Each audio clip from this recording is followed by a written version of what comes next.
ಪೂಜೆ ಪುನಸ್ಕಾರಗಳನ್ನೇ ನಂಬುವಂತಹ ಜನ ಗಮನಿಸಬೇಕಾಗಿರುವಂತಹ ಸ್ಟೋರಿ ಇದು.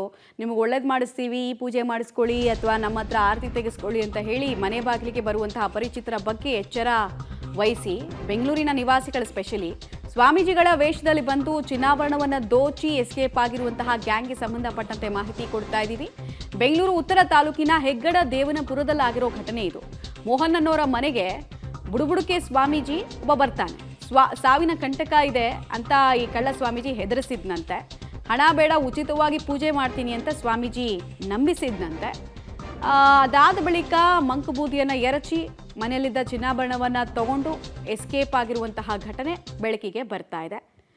ಹೀಗಾಗಿ ನಿಮ್ಮ ನಂಬಿಕೆಯೇ ಬಂಡವಾಳ ಮಾಡ್ಕೊಳ್ಳೋದಕ್ಕೆ ಹಾದಿ ಬೀದಿಯಲ್ಲಿ ಜನ ಕಾಯ್ತಾ ಇರ್ತಾರೆ.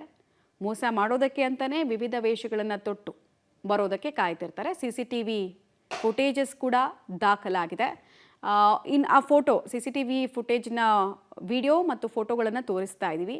ಇದೇ ವ್ಯಕ್ತಿ ಅದನ್ನು ನೋಡಿದ ತಕ್ಷಣ ಯಾವುದೋ ಆಧ್ಯಾತ್ಮಿಕ ಸಾಧನೆ ಮಾಡಿದಂತಹ ವ್ಯಕ್ತಿ ಅಂತ ಅನ್ನಿಸ್ಬಿಡ್ಬೇಕು. ಹಾಗಂತ ಒಂದು ವೇಷವನ್ನು ತೊಟ್ಟಿದ್ದಾನೆ ಅವನು. ಹೇಗೆ ಮೋಸ ಆಯಿತು ಅನ್ನೋದರ ಮಾಹಿತಿ ಕೊಡ್ತೀವಿ. ಪೂಜೆ ಮಾಡುವ ಕುಡುಕೆಯಲ್ಲಿ ಚಿನ್ನಾಭರಣ ಹಾಕುವಂತೆ ಸ್ವಾಮೀಜಿ ಹೇಳಿದ್ನಂತೆ. ಅದರಂತೆ ಕಿವಿ ಓಲೆ ಮತ್ತು ಮಾಟಿ ಉಂಗುರವನ್ನು ದಂಪತಿ ಹಾಕಿದ್ರಂತೆ. ನೀರು ತರೋದಕ್ಕೆ ಹೇಳಿ ಕುಡುಕೆಯನ್ನು ಸ್ವಾಮೀಜಿ ಬದಲಾಯಿಸಿದ್ದ ಅನ್ನೋದು ತಿಳಿದು ಬರ್ತಾ ಇದೆ. ಕಳ್ಳ ಸ್ವಾಮೀಜಿಯ ದೃಶ್ಯ CCTVಯಲ್ಲಿ ಸೆರೆಯಾಗಿದೆ. ನಿಮ್ಮ ಅಮಾಯಕತ್ವವನ್ನು ಎನ್ಕ್ಯಾಶ್ ಮಾಡ್ಕೊಳ್ತಾರೆ ಕೆಲವರು ಅನ್ನೋದಕ್ಕೆ ಇದು ಉದಾಹರಣೆ.